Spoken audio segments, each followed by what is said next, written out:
పద్మపీఠం, దాని మీద ఆయన పాదాలు, మెడలో వేసుకున్నటువంటి సాలగ్రామాల మాడలు, ఇలా ముందుకొచ్చినటువంటి వక్షస్థలం, శ్రీదేవి భూదేవి వాళ్ళకి చుట్టినటువంటి పుష్పాల మాలలు, మొలకి పెట్టుకున్నటువంటి నాగాభరణం,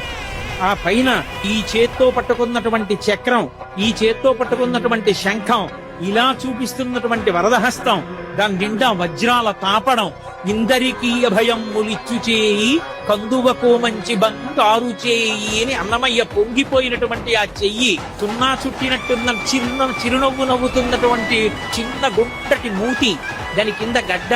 గడ్డం మీద కర్పూరపు మచ్చ, కళ్ళు ముక్కు కప్పుతూ పై వరకు పెట్టినటువంటి ఊర్ధ్వపుండ్రాలు, దాని మీద అంత పొడుగున వజ్రాలు తాపడం చేసినటువంటి కిరీటం,